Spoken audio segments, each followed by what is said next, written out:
నమస్కారం ఘంటారావానికి స్వాగతం. ముందుగా ప్రధానాంశాలు.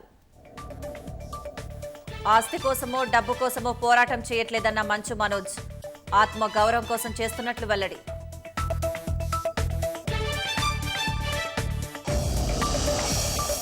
మరోసారి ఢిల్లీ వెళ్లనున్న ముఖ్యమంత్రి రేవంత్ రెడ్డి. మంత్రివర్గ విస్తరణ, నామినేటెడ్ పోస్టుల భర్తీపై చర్చించే అవకాశం.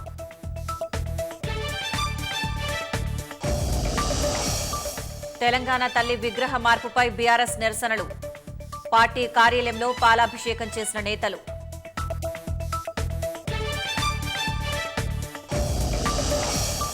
మమతా బెనర్జీకి ఇండి కూటమిలో పెరుగుతున్న మద్దతు. తాజాగా అనుకూలంగా స్పందించిన లాలూ ప్రసాద్ యాదవ్.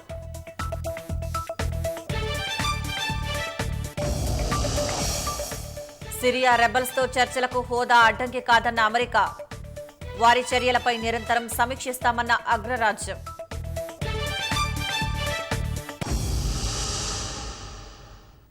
సినీ నటుడు మోహన్ బాబు కుటుంబంలో వివాదం దృష్ట్యా హైదరాబాద్ జల్పల్లిలోని మోహన్ బాబు ఇంట్లో చర్చలు జరుగుతున్నాయి. సన్నిహితుల సమక్షంలో మోహన్ బాబు, విష్ణు, మనోజ్ మధ్య చర్చలు జరుగుతున్నాయి. ఈ నేపథ్యంలో ఆస్తి కోసమో డబ్బు కోసమో పోరాటం చేయట్లేదన్న మంచు మనోజ్ తాను చేసేది ఆత్మగౌరవ పోరాటమని మీడియాకు వెల్లడించారు. పోలీసుల వద్దకు వెళ్లి రక్షణ అడిగినా వారు పక్షపాతంగా వ్యవహరిస్తున్నారని ఆరోపించారు. భార్య మౌనికతో కలిసి ఇంట్లో నుంచి మంచు మనోజ్ వెళ్లిపోయాడు.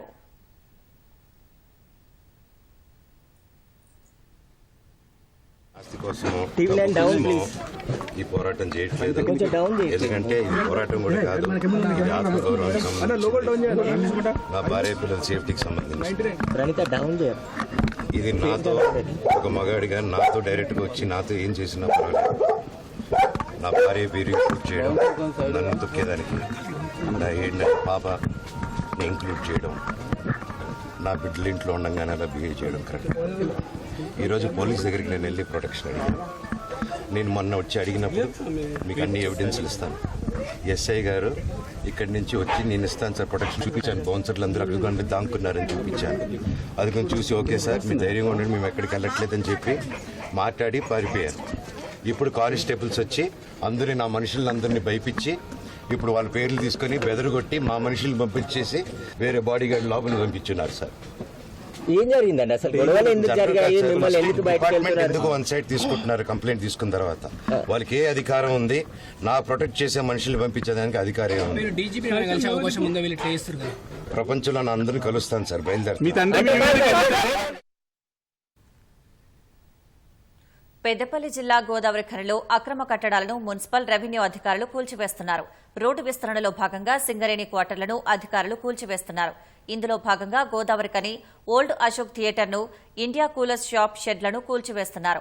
రాజకీయ బలంతో గత నెల రోజుల క్రితం అశోక థియేటర్ను నేలమట్టం చేశారని, ఇప్పుడు కూలర్ షాప్స్ ను కూల్చివేస్తున్నారని లీజ్ హోల్డర్ అశోక్ ఆవేదన వ్యక్తం చేశారు.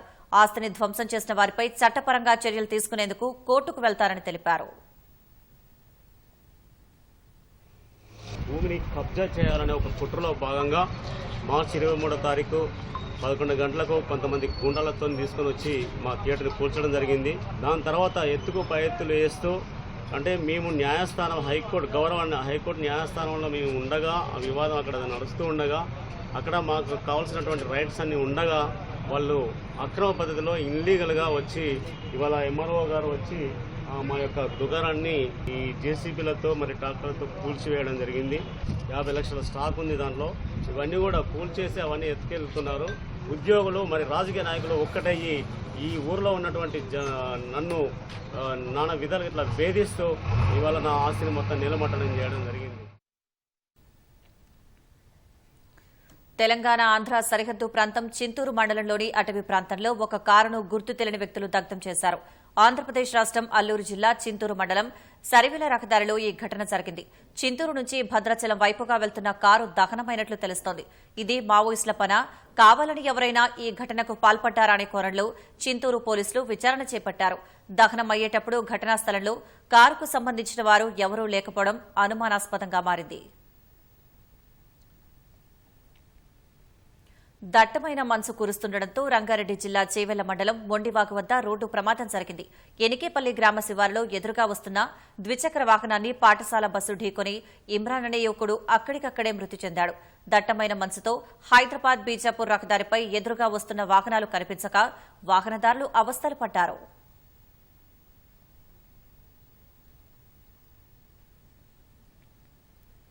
సూర్యాపేట జిల్లా హుజూర్నగర్లో కుక్క అడ్డు రావడంతో పెట్రోల్ బంక్ వద్ద అదుపు తప్పి ఆటో బోల్తా పడింది. ఈ ప్రమాదంలో 4 గాయాలవడంతో స్థానిక ప్రభుత్వ ఆసుపత్రికి తరలించారు. వారిలో 2 మెరుగైన వైద్యం కోసం ప్రైవేట్ ఆసుపత్రికి తరలించారు. ఏపీ నుంచి తెలంగాణ మీదుగా ఛత్తీస్గఢ్కు తరలిస్తున్న బియ్యాన్ని భద్రాచలంలో పౌర సరఫరాల శాఖ అధికారులు పట్టుకున్నారు. హనుమాన్ జంక్షన్ నుంచి భద్రాచలం మీదుగా లారీలో ఛత్తీస్గఢ్ తరలిస్తున్న 285 క్వింటాల రేషన్ బియ్యాన్ని పట్టుకున్నారు. తనిఖీలో భాగంగా బ్రిడ్జ్ సెంటర్ వద్ద ఆపగా లారీ ఆపకుండా అతి వేగంతో వెళ్లిపోయింది. పోలీసులు వెంబడించి ప్రభుత్వ డిగ్రీ కళాశాల వద్ద లారీని పట్టుకున్నారు.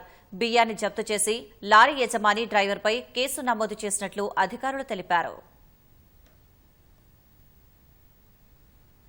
అనంతపురం జిల్లా రాప్తాడులో భారీగా గోవా మద్యం డంపు పట్టుబడింది. గోవాకు చెందిన మద్యం అనంతపురం నగరానికి వస్తుందన్న సమాచారంతో ఎక్సైజ్ శాఖ అధికారులు దాడులు చేశారు. రాప్తాడు సమీపంలో పొలంలో రేకుల షెడ్డులో 30,000 మద్యం సీసాలను అధికారులు గుర్తించి వాచ్మెన్ సహా మరో 3 అదుపులోకి తీసుకున్నారు. పులివెందులకు చెందిన వెంకట శివారెడ్డి అనంతపురంలో నివాసముంటూ అక్రమ మద్యం దందా నడుపుతున్నట్టు గుర్తించారు. నిందితుడు వెంకట శివారెడ్డి కోసం గాలిస్తున్నామని ఎక్సైజ్ శాఖ డిప్యూటీ కమిషనర్ నాగమద్దయ్య తెలిపారు.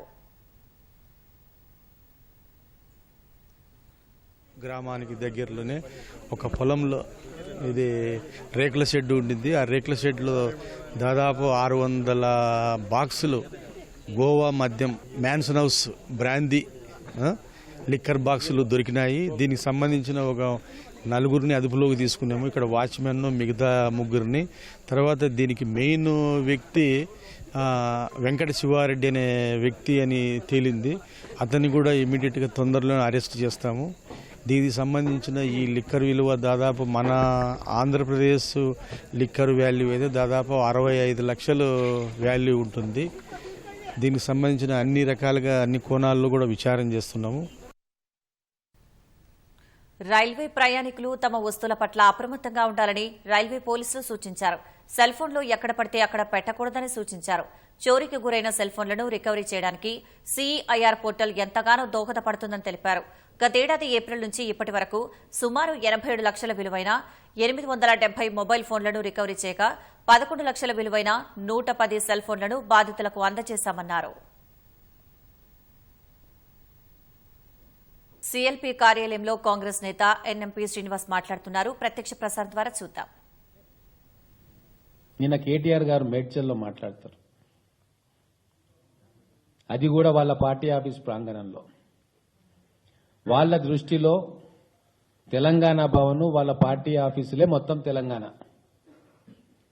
అక్కడికి వచ్చిన వాళ్ళే వాళ్ళ కార్యకర్తలే తెలంగాణ ప్రజలు. వాళ్ళు అధికారంలోకి వస్తేనట ఈ తెలంగాణ తల్లి విగ్రహాన్ని తీసుకొని గాంధీ భవన్ కు తరలిస్తారట. బిడ్డ కేసీఆర్, కేటీఆర్, హరీష్ రావు, కవిత గుర్తుపెట్టుకోండి. ఈరోజు చెప్తా ఉన్నా, అధికారికంగా చట్టసభ ద్వారా ఈరోజు ఆమోద ముద్ర వేయించుకొని ఆవిష్కరింపబడ్డ విగ్రహం అది. సబ్బండ వర్ణాలు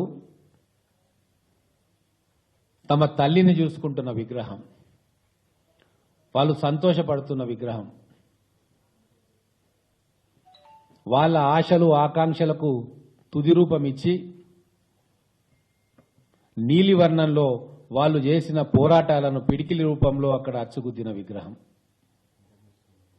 వాళ్ళ బలిదానాలకు చరిత్రే సాక్షిగా ఆ విగ్రహంలో మలుచుకున్న తీరు ఈరోజు తెలంగాణలో ఉద్యమం కోసం పనిచేసిన కోట్లాది మంది ఆశలకు ఆ విగ్రహం ఇప్పుడు ప్రతిరూపం అయ్యింది. మీ ఆభరణాలు తీసేసినాం, మీ రాజరికం తీసేసినాం, మీ దర్పం తీసేసినాం. కేవలం సామాన్య మహిళ ఒక తల్లిని ఈరోజు అక్కడ ప్రతిష్ఠించుకున్నాం. మీరు దాన్ని టచ్ చేసే అవకాశం కూడా తెలంగాణ ప్రజలు మీకు మళ్ళొకసారి ఇయ్యరు. మీరు అధికారంలోకి వస్తే కదా ఆలోచన చేసేది. నిన్న జరిగిన ఘటనల తర్వాత ఇంకా మీరు అధికారంలోకి వస్తారని భ్రమపడుతుంటే అది మీ అజ్ఞానం.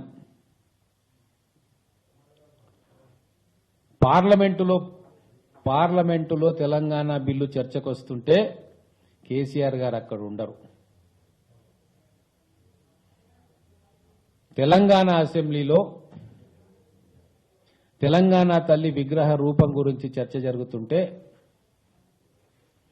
కేసీఆర్ గారు అక్కడికి రారు. ఏదో మిషబెట్టి వాళ్ళ పిల్లలు కూడా పోలీసులతోటి గెంటించుకొని బయటికి పోతారు. ఇది తెలంగాణ ప్రజలు గమనిస్తా ఉన్నారు. పార్లమెంటరీ ప్రజాస్వామ్యం మీద మీకు నమ్మకం లేదు.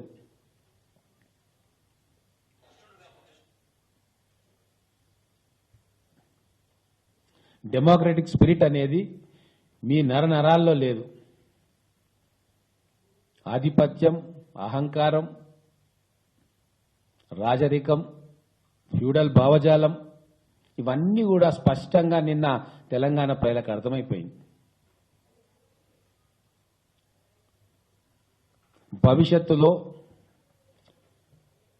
ఎవరు కూడా దళిత బహుజనులు కోరుకుంటున్న ఈ తెలంగాణ విగ్రహం వేలెత్తి కూడా చూపకుండా చట్ట ప్రకారంగా ప్రభుత్వం ద్వారా అధికారికంగా ఉత్తర్వులు కూడా ఇచ్చినాం. ఇప్పుడు అది రేవంత్ రెడ్డి గారిదో కాంగ్రెస్ ప్రభుత్వందో కాదు, అది తెలంగాణ ప్రజల సొంతం, తెలంగాణ ఉద్యమకారుల ఆస్తి. దాన్ని నువ్వు కాదు కదా, ఎవరు టచ్ చేయాలనుకున్నా, ఎవరు తొలగించాలనుకున్నా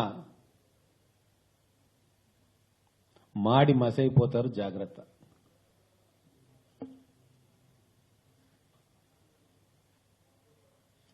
ఇంకొకటి మాట మాట్లాడుతున్నారు కవిత గారు చాలా విచిత్రంగా.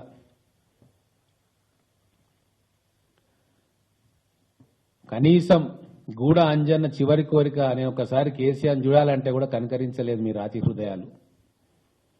కానీ ఈరోజు 9 మంది నవరత్నాలు లాంటి వాళ్ళకి, తెలంగాణ ఉద్యమంలో ఎంతో సేవ చేసిన వాళ్ళకి 4 కోట్ల తెలంగాణ ప్రజల సమక్షంలో అధికార కేంద్రమైన సెక్రటేరియట్లో తల్లి విగ్రహం పక్కన, తల్లి పక్కన వాళ్లకు సన్మానం చేయాలని చెప్పి వాళ్లకు ప్రభుత్వ పరంగా గౌరవించుకోవాలని చెప్పి 300 గజాలు ఇంటి స్థలం, ₹1 కోటి ప్రకటించిండ్రు. దాన్ని కూడా తప్పుపడతా ఉంది కవిత గారు. మీరు కనీసం వీళ్ళు ఉద్యమంలో పాల్గొన్నారు, వాళ్ళ కాంట్రిబ్యూషన్ ఉంది. గూడ అంజన్నది, జయరాజ్ది, పాశం యాదగిరిది, తర్వాత గద్దరన్నది, అందశ్రీది, యాదగిరిది, అశోక్ తేజది, విమలక్కది ఉన్నదని ఏ రోజన్నా మీరు ఒప్పుకున్నారా?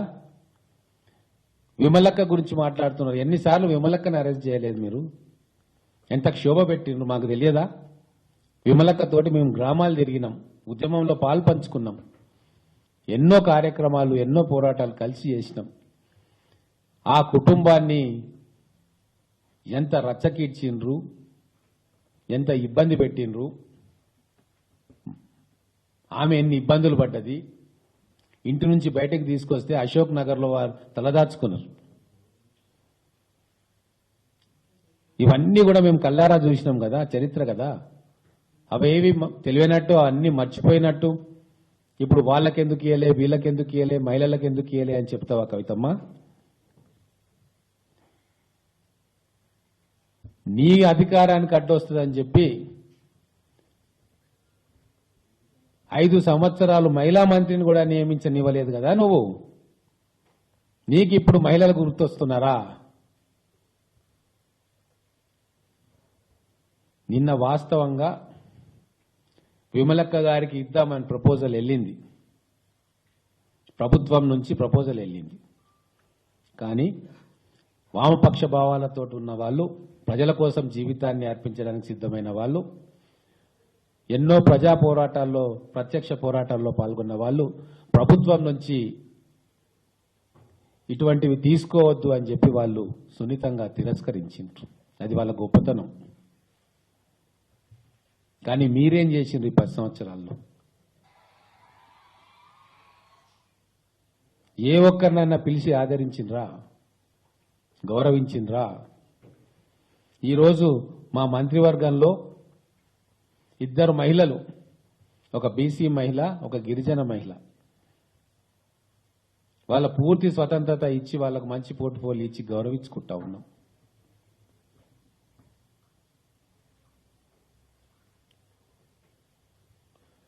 రాబోయే రోజుల్లో తెలంగాణ ఉద్యమకారులకు మేము మేనిఫెస్టోలో ఏదైతే చెప్పినామో అన్నీ కూడా అమలు చేస్తాం. ఒక్కొక్కటి ఉద్యమకారులను ఆకాశమంత ఎత్తులో చూపించాలన్న తాపత్రయమే కాంగ్రెస్ ప్రభుత్వానికి తప్ప మీ కుటుంబం లాగా, కేసీఆర్ లాగా మేము మా కుటుంబమే ఉద్యమకారులు, మిగతాళ్ళంతా మా ఫాలోవర్స్ అన్న రీతిలో కాంగ్రెస్ ప్రభుత్వం కానీ కాంగ్రెస్ పార్టీ కానీ ఏ రోజు కూడా పనిచేయదు. అటువంటి ఆలోచన లేదు. కాంగ్రెస్ ప్రభుత్వం తెలంగాణ తల్లి విగ్రహాన్ని మార్చడం అన్యాయమని ఎమ్మెల్సీ కవిత అన్నారు. తెలంగాణ ప్రత్యేక పండుగైన బతుకమ్మను తొలగించి హస్తం పార్టీ గుర్తును పెట్టడం దురదృష్టకరమని అన్నారు. ప్రభుత్వ వైఖరికి నిరసనగా తెలంగాణ భవన్లో ఎమ్మెల్సీ కవిత బీఆర్ఎస్ కార్యకర్తలతో కలిసి తెలంగాణ తల్లికి పాలాభిషేకం, పంచామృత అభిషేకం చేశారు. ఉద్యమ కాలంలో పెద్దలు రూపుదిద్దిన తెలంగాణ తల్లిని మార్చడాన్ని తీవ్రంగా ఖండిస్తున్నామని ఎమ్మెల్సీ కవిత తెలిపారు. ఆనాడు యువకులందరూ కూడా టీజీ అని పచ్చబొట్టు ఓడిపించుకున్నారు కాబట్టి టీఎస్ తీసి టీజీ చేసినామన్నారు. మరి వాళ్ళ సూటిగా ముఖ్యమంత్రి గారిని మేము ప్రశ్నిస్తా ఉన్నాం. ఆనాడు ఎంతో మంది యువకులు, ఎంతో మంది ఉద్యమకారులు కలిసే ఈ విగ్రహాన్ని పెట్టుకోవడం జరిగింది. ఇవాళ వేలాది గ్రామాలలో వేలాది తెలంగాణ తల్లి విగ్రహాలు ఉన్నాయి. మరి టీజీని యాక్సెప్ట్ చేసిన మీరు ఈ విగ్రహాన్ని మార్చాలని ఎందుకు అనుకున్నారో తెలంగాణ ప్రజలకు చెప్పవలసిందిగా సూటిగా మేము రేవంత్ రెడ్డి గారిని ప్రశ్నిస్తా ఉన్నాం. అంతేకాకుండా మరి నిన్న మీరు పెట్టినటువంటి విగ్రహంలో జొన్న కంకులు ఉన్నాయి, మక్క కంకులు ఉన్నాయి, ఇవన్నీ మన తెలంగాణకు ప్రతీక అని చెప్తున్నారు. ఇవాళ నేను సూటిగా అడుగుతా ఉన్నా, జొన్నలు మక్కలు తమిళనాడులో వండవా, కర్ణాటకలో వండవా, మహారాష్ట్రలో వండవా, ఉత్తరప్రదేశ్ లో వండవా? మరి ఏం ప్రత్యేకత ఉన్నది నిన్న పెట్టినటువంటి విగ్రహంలో? మన తెలంగాణకు మాత్రమే ప్రత్యేకమైనటువంటి పండగ బతుకమ్మ పండుగ. ప్రపంచంలో అందరూ పూలతో పూజ చేస్తే పూలనే పూజించేటటువంటి సంస్కృతి మన తెలంగాణ సంస్కృతి. కోట్లాది మంది ఆడబిడ్డలు బయటకు వచ్చి చేసుకునేటటువంటి పండగ బతుకమ్మ పండుగ. మరి ఆ యునిక్ ఐడెంటిటీ మన తెలంగాణకు ఏదైతే ఉన్నదో, మన తెలంగాణకు ప్రత్యేకత ఏదైతే ఉన్నదో అది మరి తెలంగాణ తల్లిలో నుంచి మాయం చేసి దాని చేతిలో మీ కాంగ్రెస్ పార్టీ హస్తం గుర్తును పెట్టి ఇదే మన తెలంగాణ తల్లి అనడం నిజంగా చాలా దారుణం, చాలా చాలా అన్యాయం. దీన్ని తెలంగాణ వాదులందరం కూడా తీవ్రంగా ఖండిస్తా ఉన్నాం. ఇంకొక మాట ముఖ్యమంత్రి గారు చెప్తున్నారు, బీద తల్లిని పెట్టినాం, గ్రాండ్ గా ఉండే దేవతలాగా ఉండే తల్లిని తీసేసినాం అని చెప్తున్నారు. అంటే మీ ఉద్దేశం ఏంటిది? తెలంగాణలో కూలీ నాలి చేసుకునే బీద ప్రజలు ఎప్పటికీ కూలీలుగానే ఉండాలనా? వాళ్ళు గొప్పగా ఉండాలని అనుకోవద్దా? వాళ్ళకు గొప్పగా ఎదిగే అవకాశం మీ ప్రభుత్వం ఇయ్యదా? అదే మీ ఉద్దేశమా అని చెప్పి ఇవాళ సూటిగా మేము ప్రశ్నిస్తున్నాం. సోనియా గాంధీ పుట్టినరోజు వేడుకలు అధికారికంగా నిర్వహించడం కోసమే ఏటా డిసెంబర్ 9ని తెలంగాణ తల్లి అవతరణ దినోత్సవంగా ప్రకటించడం వెనక్కున్న ఆంతర్యమని బీఆర్ఎస్ కార్యనిర్వాహక అధ్యక్షుడు కేటీఆర్ ఎక్స్లో పోస్ట్ చేశారు. కాంగ్రెస్ తల్లి కోసం తెలంగాణ తల్లిని బలి చేస్తారని దుయ్యబట్టారు. అంత అభిమానముంటే గాంధీ భవన్లో లేదా ఢిల్లీలోని 10 జన్పథ్లో చేసుకోవాలని సూచించారు. ఒకప్పుడు బలిదేవత అని ఇప్పుడు బర్త్డే జరుపుతానంటున్నారని మీ నాలుకకు నరం లేదేమో కానీ తెలంగాణ ప్రజలకు ఆత్మగౌరవం ఉందన్నారు. పార్టీలు మార్చినంత సులభంగా విగ్రహాల రూపురేఖలు మార్చాలని అనుకోవడం ముఖ్యమంత్రి మూర్ఖత్వమన్నారు. తెలంగాణ తల్లి దివ్య స్వరూపాన్ని కోట్లాది గుండెల నుంచి చెరిపివేయచ్చనుకోవడం అమాయకత్వానికి చిహ్నమని కేటీఆర్ ట్వీట్ చేశారు. ముఖ్యమంత్రి రేవంత్ రెడ్డి ఇవాళ రాత్రి ఢిల్లీ వెళ్లనున్నారు. 3 రోజుల పాటు ఢిల్లీ, జైపూర్లో పర్యటించనున్నారు. పలువురు కేంద్ర మంత్రులను కలిసేందుకు కూడా సీఎం అపాయింట్మెంట్ తీసుకున్నట్లు అధికారిక వర్గాలు చెబుతున్నాయి. ఏఐసీసీ పెద్దలను కలిసి పీసీసీ కార్యవర్గం కూర్పు, మంత్రివర్గ విస్తరణ, నామినేటెడ్ పోస్టుల భర్తీ అంశాలపై చర్చించే అవకాశం ఉందని తెలిపాయి. ముఖ్యమంత్రి రేవంత్ రెడ్డి 3 రోజుల పాటు ఢిల్లీ, జైపూర్లో పర్యటించనున్నారు. ఈ నెల 11, 12, 13 తేదీల్లో 3 రోజుల పాటు సీఎం పర్యటన ఉంటుందని అధికార వర్గాలు తెలిపాయి. శంషాబాద్ ఎయిర్పోర్ట్ నుంచి ఇవాళ సాయంత్రం కుటుంబ సభ్యులతో కలిసి రేవంత్ రెడ్డి ఢిల్లీ వెళతారు. అక్కడి నుంచి జైపూర్ చేరుకుంటారు. బంధువుల వివాహానికి హాజరై తిరిగి ఢిల్లీ చేరుకుంటారు. పార్లమెంటు సమావేశాలు జరుగుతున్నందున కేంద్ర మంత్రులు ఢిల్లీలో అందుబాటులో ఉంటారు. దీంతో పలువురు మంత్రుల్ని కలిసేందుకు అపాయింట్మెంట్ తీసుకున్నట్లు తెలుస్తోంది. ఆయా శాఖల నుంచి వివిధ పథకాలు, గ్రాంట్ల కింద రాష్ట్రానికి రావాల్సిన నిధులు విడుదల చేయాలని కేంద్ర మంత్రుల్ని విజ్ఞప్తి చేసే అవకాశం ఉంది. 3 రోజుల పర్యటనలో ఏఐసీసీ పెద్దల్ని సీఎం రేవంత్ కలిసే అవకాశం ఉందని పార్టీ వర్గాలు చెబుతున్నాయి. పీసీసీ కార్యవర్గం రూపకల్పనపై చర్చించే అవకాశం ఉంది. పీసీసీ అధ్యక్షుడు మహేష్ కుమార్ గౌడ్, డిప్యూటీ సీఎం భట్టి విక్రమార్క, మంత్రి ఉత్తమ్ కుమార్ రెడ్డి, రాష్ట్ర వ్యవహారాల ఇన్ఛార్జ్ దీపాదాస్ మున్షీలు కూడా ఢిల్లీలో అందుబాటులో ఉండాల్సి ఉంటుంది. రాష్ట్రానికి సంబంధించిన ఏ విషయంలో నిర్ణయం తీసుకోవాలన్నా ఈ కోర్ కమిటీ సమావేశం తప్పనిసరని పార్టీ వర్గాలు వెల్లడిస్తున్నాయి. పార్టీకి విధేయులుగా ఉండే నేతలకు కార్యనిర్వాహక అధ్యక్షులు, సీనియర్ ఉపాధ్యక్షుల పదవులు ఇవ్వాలని భావిస్తున్నారు. ఇక పెండింగ్ పడుతూ వస్తున్న మంత్రివర్గ విస్తరణపైన ఈ నెలాఖరులో నిర్ణయం తీసుకుంటారని పార్టీ వర్గాలు అంచనా వేస్తున్నాయి. సామాజిక సమీకరణాలు కుదరకపోవడం, మంత్రి పదవులకు ఎక్కువ పోటీ ఉండడంతో ముందుకు పోలేని పరిస్థితులు నెలకొన్నట్లు పీసీసీ వర్గాలు చెప్తున్నాయి. నామినేటెడ్ పదవులు 25 వరకు భర్తీ చేసేందుకు ఆశావాహుల పేర్లతో జాబితా సిద్ధం చేసినట్లు తెలుస్తోంది. ఇందుకు సంబంధించి గతంలోనూ మొదటి విడతలో ఇచ్చిన నామినేటెడ్ పోస్టులో ఓ వర్గానికి అధికంగా ఇచ్చినట్లు విమర్శలు వెల్లువెత్తాయి. ఈసారి అలాంటి పరిస్థితులు ఎదురుకాకుండా జాగ్రత్తలు తీసుకుంటున్నారు. పార్టీకి విధేయులుగా పనిచేసిన వారికి ఏఐసీసీ, పీసీసీల నుంచి హామీలు పొందిన నాయకుల ద్వారా భర్తీ చేయాలని భావిస్తున్నారు. రాష్ట్ర విభజన సమస్యల పరిష్కారంపై తదుపరి సమావేశం మంత్రుల స్థాయిలో ఉంటుందని ఆర్థిక శాఖ ప్రత్యేక ప్రధాన కార్యదర్శి రామకృష్ణారావు తెలిపారు. అసెంబ్లీ లాబీలో మీడియాతో ఆయన ఇష్టాగోష్ఠిగా మాట్లాడారు. ఇటీవల అధికారుల భేటీలో విద్యుత్ బకాయిలు, హైదరాబాద్, విజయవాడలోని ఆస్తుల పంపకంపై చర్చించినట్లు తెలిపారు. హైదరాబాద్లోని కొన్ని ఆస్తులు ఆంధ్రప్రదేశ్ వాటా ఇవ్వాలని కోరుతోందని వివరించారు. ఇది అధికారుల స్థాయిలో నిర్ణయించే అంశం కాదని పేర్కొన్నారు. అందువల్ల మరోసారి అధికారుల భేటీ జరిగినా ఎలాంటి ఫలితం ఉండబోదని అభిప్రాయపడ్డారు. అదేవిధంగా రాష్ట్రానికి జీఎస్టీ రాబడులు క్రమంగా పెరుగుతున్నప్పటికీ అదే స్థాయిలో రాష్ట్రానికి వాటా రావడం లేదన్నారు. కేంద్ర జీఎస్టీ ఆదాయం, రాష్ట్ర జీఎస్టీ ఆదాయానికి మధ్య 3 నుంచి 4% తేడా ఉందని దీనిపై అధ్యయనం చేయనున్నట్లు తెలిపారు. ఏపీ ఉప ముఖ్యమంత్రి పవన్ కళ్యాణ్ ను చంపేస్తామని ఆయన పేషీకి ఓ ఆగంతకుడు ఫోన్ చేయడంతో పాటు సందేశాలు కూడా పంపించడం కలకలం సృష్టించింది. మొన్న రాత్రి, నిన్న ఉదయం పదే కాల్స్ వచ్చాయి. అభ్యంతరకర భాషతో హెచ్చరిస్తూ సందేశాలు పంపించాడు. పోలీసులు ఆ వ్యక్తి కోసం విజయవాడ నగరంలో నుంచి అన్వేషణ ప్రారంభించారు. ఫోన్ స్విచ్ ఆఫ్ చేయడంతో ఆచూకీ లభించలేదు. పవన్ కళ్యాణ్ పేషీకి 9505505556 నెంబర్ నుంచి కాల్స్ వచ్చాయి. ఈ నంబర్ ఎన్టీఆర్ జిల్లా తిరువూరుకు చెందిన మల్లికార్జునరావు పేరుతోందని పోలీసులు తేల్చారు. ఈ number tower location Vijayawada MG రోడ్డులో ఉన్న ఇందిరాగాంధీ మున్సిపల్ స్టేడియం వద్ద తేలింది. దీంతో ఉన్నతాధికారులు ఆ వ్యక్తిని గుర్తించి పట్టుకునే బాధ్యతను విజయవాడ నగర పోలీసులకు అప్పగించారు. వెంటనే task force, special branch, law and order విభాగాలకు చెందిన పోలీసులతో 4 బృందాలను సిపి రాజశేఖర్ బాబు ఏర్పాటు చేశారు. వెంటనే ఆగ మేఘాలపై గాలింపు చేపట్టినా ప్రయోజనం లేకపోయింది. ఫోన్ స్విచ్ ఆఫ్ చేయడంతో ఎక్కడ ఉంది గుర్తించడం కష్టంగా మారింది. విజయవాడతో పాటు తిరువూరులోనూ గాలింపు సాగుతోంది.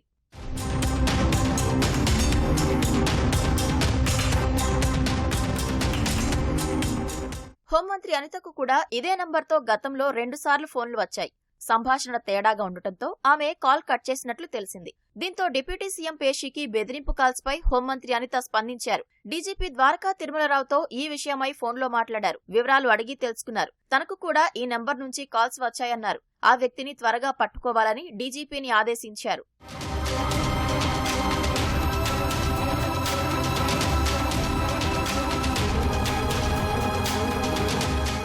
తిరువూరులోని వైద్య దంపతులకు మల్లికార్జునరావు బంధువుగా తేలింది. వ్యసనాలకు బానిస కావటంతో ఇతని భార్య వదిలేసినట్లు తెలిసింది.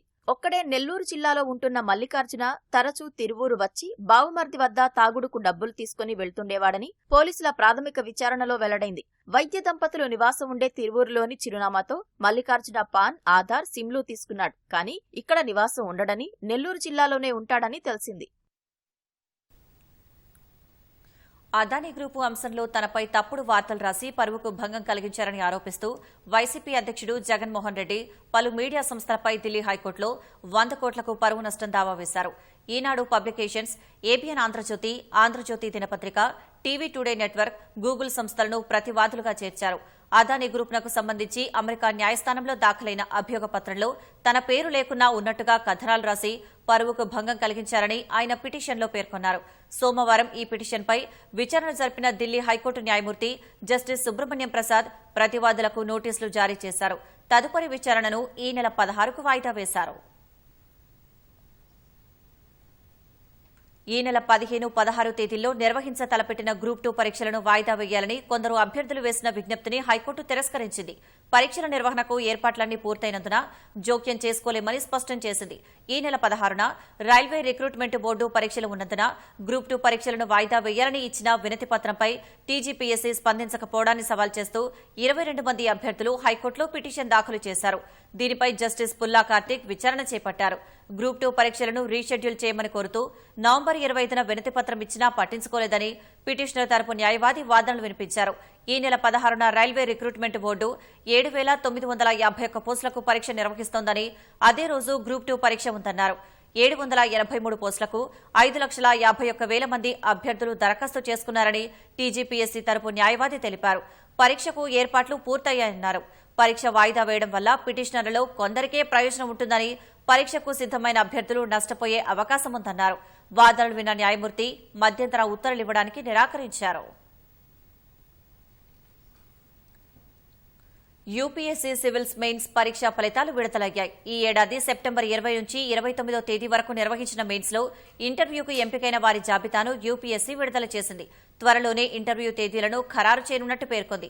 ఎంపికైన అభ్యర్థులు ఈ నెల 13 నుంచి 19వ తేదీలోపు డీటెయిల్డ్ అప్లికేషన్ ఫామ్ 2ని ఫిల్ చేసి ఆన్లైన్లో సబ్మిట్ చేయాలని పేర్కొంది.